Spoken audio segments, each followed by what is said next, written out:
Hello, जय हिंद, नमस्कार साथियों। स्वागत है आप सभी का आपके अपने YouTube चैनल लक्ष्य एजुकेशन पोर्टल में। तो साथियों, जैसा कि आप सभी को पता है कि हमने कक्षा 12 इतिहास की जो MCQ सीरीज शुरू कर रखी थी। तो मेरे साथियों, आज हमारी सीरीज का 10वां अध्याय होने वाला है और जिसका नाम है उपनिवेशवाद और देहात अध्याय के आज हम इस वीडियो सेशन के अंदर 30 plus very very important question करने वाले हैं, जो कि आने वाली बोर्ड परीक्षा के लिए आज से बहुत ही ज़्यादा महत्वपूर्ण साबित होने वाले हैं।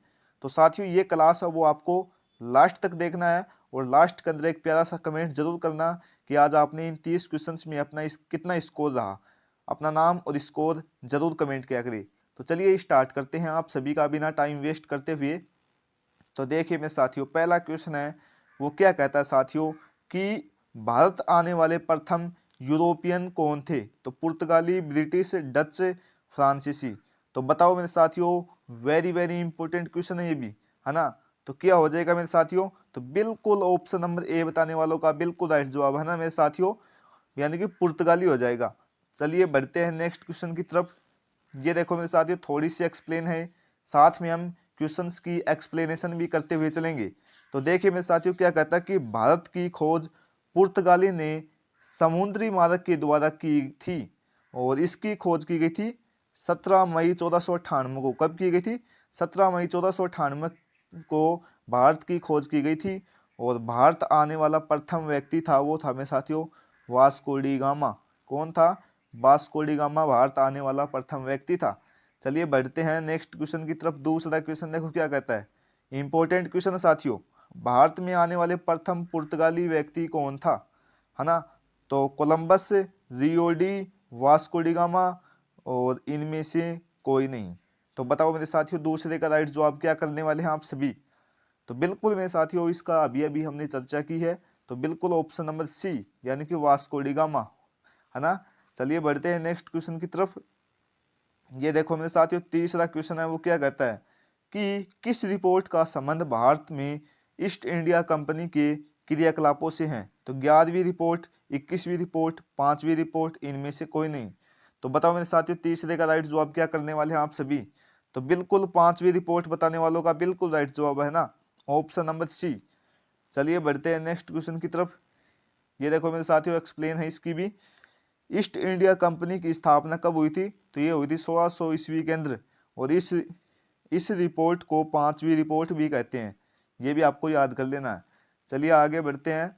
चौथा क्वेश्चन देखो क्या कहता है कि किस युद्ध में विजय के पश्चात ईस्ट इंडिया कंपनी ने बंगाल, बिहार एवं उड़ीसा के दीवानी अधिकार प्राप्त कर लिए।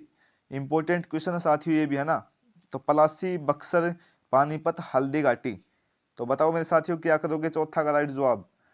तो बिल्कुल मेरे साथियों ऑप्शन नंबर सी, यानी कि बक्सर का युद्ध, है ना।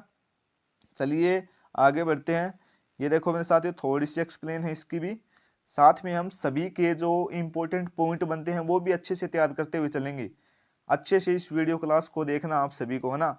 तो बक्सर की लड़ाई कब हुई थी? तो ये हुई थी मेरे साथियों 1764 ईस्वी के अंदर और शाह आलम द्वितीय और ईस्ट इंडिया कंपनी के रॉबर्ट क्लाइव द्वारा इलाहाबाद संधि पर हस्ताक्षर के साथ समाप्त हुई थी, है ना। ये आपको याद कर लेना भाई। चलिए आगे बढ़ते हैं। पांचवा क्वेश्चन, ये देखो क्या कहता है कि भारत में स्थायी रूप से 10 वर्षीय जनगणना का आरंभ 1881 में किस गवर्नर जनरल के काल में हुआ था। तो क्लाइव, वोरेंस, हेस्टिंग, रिपन, मेयो। तो बताओ मेरे साथियों, पांचवे का राइट जवाब आप सभी क्या करने वाले हैं। तो बिल्कुल रिपन बताने वालों का बिल्कुल राइट जवाब है ना, लॉर्ड रिपन। चलिए बढ़ते हैं नेक्स्ट क्वेश्चन की तरफ। ये देखो मेरे साथियों, क्या कहना चाहता है कि अ, ये तो यही 1881 में जनगणना होती है, संपूर्ण जनगणना, और उस समय लॉर्ड रिपन भारत के वाइसराय थे, यानी कि गवर्नर जनरल। चलिए आगे बढ़ते हैं। छठा क्वेश्चन देखते हैं क्या कहता है कि किस सरकारी रिपोर्ट से भारतीय कृषक जनजातियों की स्थिति का पता चलता है। तो बुकानन की रिपोर्ट, 5वीं रिपोर्ट, दक्कन दग्गा आयोग रिपोर्ट, अंग्रेजी का, उपयुक्त सभी। तो बताओ छठे का राइट जवाब आप सभी क्या करने वाले हैं। तो उपयुक्त सभी रिपोर्ट, है ना, ऑप्शन नंबर डी इसका राइट जवाब हो जाएगा। चलिए बढ़ते हैं 7वें क्वेश्चन की तरफ। ये देखो क्या कहता है कि इंग्लिश ईस्ट इंडिया कंपनी की स्थापना कब हुई। इंपॉर्टेंट क्वेश्चन साथियों परीक्षा के अंदर देखने को मिल सकता है। तो 1600, 1605, 1610, 1615 ईस्वी। तो बताओ सातवें का राइट जवाब क्या करेंगे। तो बिल्कुल 1600, अभी अभी हमने इसकी चर्चा की थी, है ना। चलिए बढ़ते हैं नेक्स्ट क्वेश्चन की तरफ। आठवां क्वेश्चन क्या कहता है साथियों, ये देखो मेरे साथियों, आठवां क्वेश्चन है वो क्या कहता है कि किसको बंगाल और बिहार में स्थायी बंदोबस्त शुरू करने का श्रेय दिया जाता है ना। तो इम्पोर्टेंट क्वेश्चन है साथियों, ये भी परीक्षा की दृष्टि से पूछा जा सकता है परीक्षा के अंदर। तो ऑप्शन नंबर पहला है Lord Cornwallis, option number B है Lord Wellesley, option number C है Lord Ripon, option number D है लॉर्ड कर्जन। तो क्या करोगे मेरे साथियों आठवें का राइट जवाब। तो बिल्कुल ऑप्शन नंबर ए बताने वालों का बिल्कुल राइट जवाब है ना, यानी कि लॉर्ड कॉर्नवालिस हो जाएगा ना। चलिए आगे बढ़ते हैं। ये देखो थोड़ी सी इसकी भी एक्सप्लेनेशन है। स्थायी बंदोबस्त की शुरुआत 1793 में लॉर्ड कॉर्नवालिस ने की थी। स्थायी बंदोबस्त के अनुसार इसमें जमींदार और ईस्ट इंडिया कंपनी के बीच समझौता होता है ना। चलिए आगे बढ़ते हैं। नौवां क्वेश्चन क्या कहता है कि फ्रांसिस बुकानन कौन था। फ्रांसिस बुकानन कौन था। तो सैनिक, गायक, अभिनेता, सर्वेक्ष। तो बताओ मेरे साथ नौवे का राइट जवाब। तो बिल्कुल सर्वेक्ष बताने वालों का बिल्कुल राइट जवाब है ना, ऑप्शन नंबर डी। आगे बढ़ते हैं। ये देखो मेरे साथियों क्या कहता है, इसकी भी एक्सप्लेनेशन है। फ्रांसिस बुकानन एक चिकित्सक था जो भारत आया और बंगाल चिकित्सा सेवा में 1794 से 1815 तक कार्य करता है। कौन करता है। फ्रांसीसी बुकानन। याद कर लेना दोस्तों, सभी इंपॉर्टेंट पॉइंट है।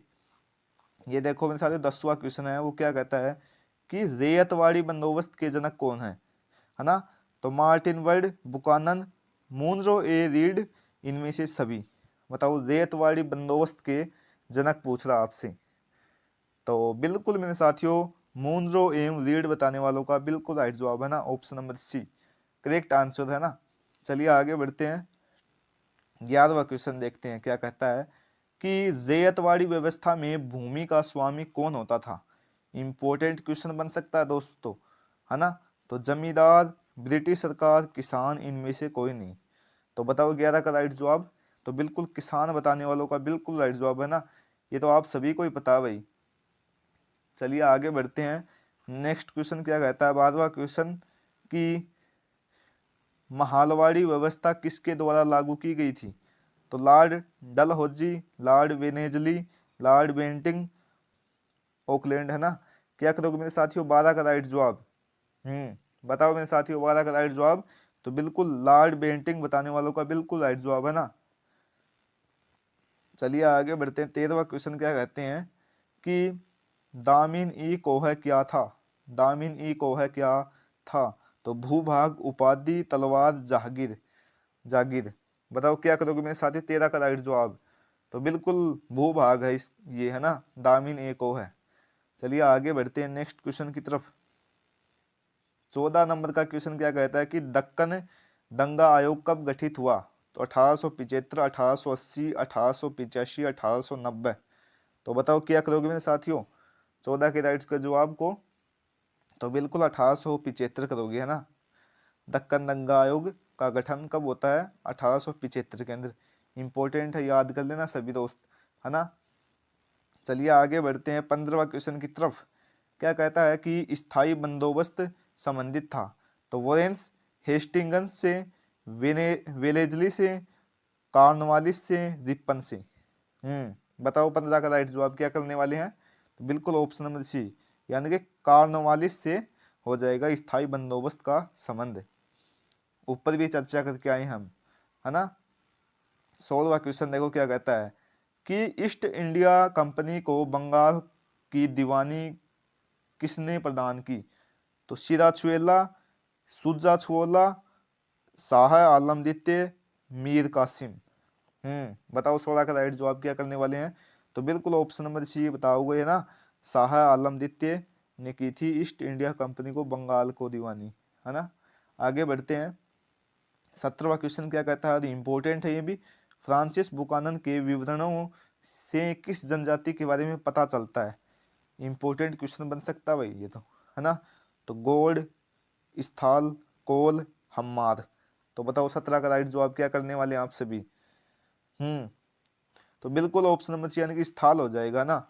ऑप्शन नंबर बी बिल्कुल राइट जवाब है ना, याद कर लेना भाई। आगे बढ़ते हैं।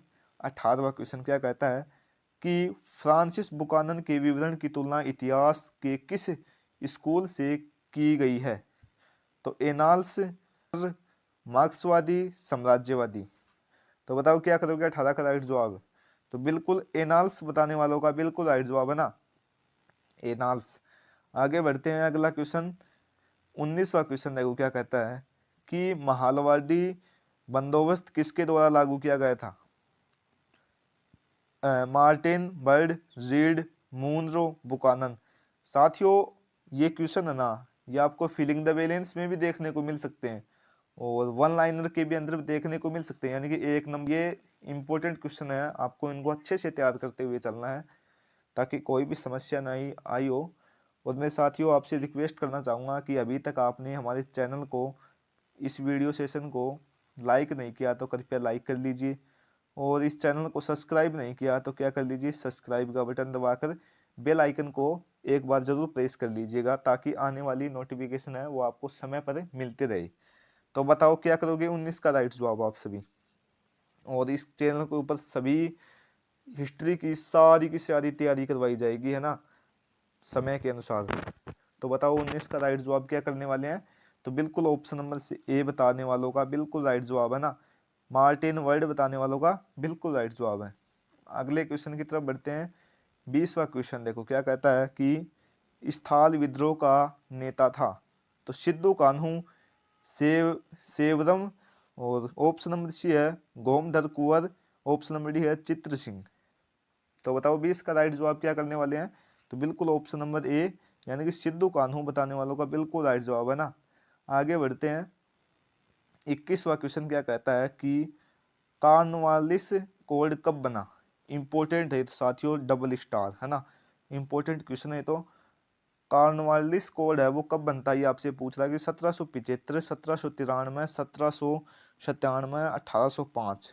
तो बताओ क्या करोगे 21 का राइट जवाब। तो बिल्कुल मेरे साथियों 21 का ऑप्शन नंबर बी बताने वालों का बिल्कुल राइट जवाब है ना, 1793। चलिए अगले क्वेश्चन की तरफ बढ़ते हैं। 22वां क्वेश्चन देखो क्या कहता है कि स्थल विद्रोह कब होता है। तो 1832, 1841, 1851, 1855। तो बताओ क्या करोगे मेरे साथियों 22 नंबर क्वेश्चन का। तो बिल्कुल 1855 बताने वालों का बिल्कुल राइट जवाब है ना। चलिए अगले क्वेश्चन की तरफ बढ़ते हैं। ये देखो मेरे साथियों 23वां क्वेश्चन क्या कहता है कि उल गुलान विद्रोह का नेता कौन था। तो सिद्धू, गोमधर कुंवर, चित्र सिंह, बिरसा मुंडा। बताओ उल गुलान विद्रोह का नेता कौन था, ये आपसे पूछ रहा है। तो बिल्कुल मेरे साथियों ऑप्शन नंबर डी यानी कि बिरसा मुंडा हो जाएगा ना। चलिए अगले क्वेश्चन की तरफ बढ़ते हैं। 24वां क्वेश्चन ये पूछ रहा है कि स्थायी बंदोबस्त कहाँ लागू किया गया था। तो बम्बई, पंजाब, बंगाल, इनमें से कोई नहीं। स्थायी बंदोबस्त क्या करोगे मेरे साथियों 24 का राइट जवाब। तो बिल्कुल ऑप्शन नंबर सी यानी कि बंगाल हो जाएगा।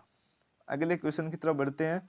25वां क्वेश्चन क्या कहता है कि भारत में पहली बार डाक टिकट किस गवर्नर जनरल ने जारी किया। तो हेस्टिंग, बेंटिंग, कार्नवालिस, डलहौजी ने।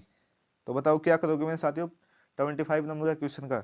तो बिल्कुल डलहौजी बताने वालों का बिल्कुल राइट जवाब है ना, ऑप्शन नंबर डी। अगले क्वेश्चन की तरफ बढ़ते हैं। 26वां क्वेश्चन कि रैयतवाड़ी व्यवस्था सर्वप्रथम कहाँ लागू की गई। तो कलकत्ता, बम्बई, मद्रास, इनमें से कोई नहीं। बताओ 26 नंबर के क्वेश्चन का राइट जवाब। हाँ बिल्कुल ऑप्शन नंबर सी यानी कि सभी का जवाब आ रहा है, मद्रास बताने वालों का बिल्कुल राइट जवाब है ना। अगले क्वेश्चन की तरफ बढ़ते हैं। 27वां क्वेश्चन कि स्थाल विद्रोह कब आरंभ हुआ। 1855, 1860, 1865, 1885। तो बताओ क्या करोगे स्थाल विद्रोह कब प्रारंभ हुआ, ये आपसे पूछ रहा है। बताओ 27 नंबर का क्वेश्चन का राइट जवाब। तो बिल्कुल 1855 बताने वालों का बिल्कुल राइट जवाब है ना। चलिए अगले क्वेश्चन की तरफ बढ़ते हैं। 28वां क्वेश्चन क्या कहता है कि स्थाल विद्रोह का नेता कौन था। तो बिरसा मुंडा, सिद्धो, कालीराम, इनमें से कोई नहीं। बताओ 28 नंबर के क्वेश्चन का राइट जवाब, तो बिल्कुल सिद्धो बताने वालों का बिल्कुल राइट जवाब है ना, ऑप्शन नंबर बी। अगले क्वेश्चन की तरफ बढ़ते हैं। 29वां क्वेश्चन क्या कहता है कि सिद्धू कानून ने किस विद्रोह का नेतृत्व किया? तो मुंडा विद्रोह है, स्थाल विद्रोह है, सन्यासी विद्रोह है, हो विद्रोह है। तो बताओ 29 का राइट जवाब क्या करोगे? तो बिल्कुल स्थाल विद्रोह बताने वालों का बिल्कुल राइट जवाब है ना, ऑप्शन नंबर बी। अगले क्वेश्चन की तरफ बढ़ते हैं। 30वां क्वेश्चन क्या कहता है कि कलकत्ता में सर्वोच्च न्यायालय की स्थापना कब की गई? तो 1771, 1773, 1775, 1785। बताओ क्या करोगे मेरे साथियों? कलकत्ता में सर्वोच्च न्यायालय की स्थापना कब की गई, ये आप सभी को बताना है। तो बिल्कुल मेरे साथियों ऑप्शन नंबर बी, यानी कि 1773 ईस्वी में हो जाएगा ना। इंपॉर्टेंट क्वेश्चन साथियों ये भी है ना। आगे देखिए क्या कहता है, और इस क्लास का अंतिम क्वेश्चन है भाई ये, है ना। तो ये पूछ रहा है कि डलहौजी ने विधवा विवाह को कब मान्यता दी थी? ये भी इम्पोर्टेंट क्वेश्चन बनता है। तो ये पूछ रहा है कि 1852 में, 1853, 1854, 1855। बताओ क्या करोगे मेरे साथियों? 31 नंबर के क्वेश्चन का राइट जवाब। तो बिल्कुल मेरे साथियों इस क्वेश्चन का जवाब वो आपको क्या करना है, कमेंट सेक्शन के अंदर देना है ना। कमेंट सेक्शन के अंदर इस क्वेश्चन का राइट आंसर बताना है। चलिए आगे देखते हैं क्या कहता है। अभी जाना नहीं है, पूरी बात सुनना आप सभी, है ना। तो ये देखते हैं मेरे साथियों क्या कहता है कि ये पूछ रहा है कि मेरे साथियों, अगर साथियों आपने अभी तक हमारे YouTube चैनल को सब्सक्राइब नहीं किया है, तो आपसे रिक्वेस्ट है कि आप इस YouTube चैनल को एक बार जरूर सब्सक्राइब कर लीजिए और बेल आइकन को एक बार जरूर प्रेस कर लीजिए, घंटे वाले निशान को, ताकि आने वाली नोटिफिकेशन है वो आपको समय पर मिलते रहे और आप क्लास को आप ज्वाइन कर सकें। और मेरे साथियों एक महत्वपूर्ण खुशखबरी है कि आप भी मेरे साथियों 500 प्लस क्वेश्चन की PDF लेना चाहते हैं, तो मेरे साथियों आपको क्या करना पड़ेगा, हमारा टेलीग्राम ग्रुप है उसको ज्वाइन करना पड़ेगा, टेलीग्राम चैनल को, जिसका नाम है लक्ष्य एजुकेशन पोर्टल, जिसका आपको मैं लिंक डिस्क्रिप्शन और कमेंट सेक्शन के अंदर भी प्रोवाइड करवा दूंगा। तो आप उसे जरूर ज्वाइन कर लीजिएगा और 500 प्लस क्वेश्चंस की, ऑल सब्जेक्ट की, आर्ट विषय की आप ले सकते हैं फ्री में PDF, और अपनी तैयारी को और भी ज़्यादा मजबूत बना सकते हैं, है ना। तो एक बार हमारे टेलीग्राम चैनल से ज़रूर जुड़ें, और चैनल पर पहली बार विजिट कर रहे हैं तो इसको सब्सक्राइब कर लेना।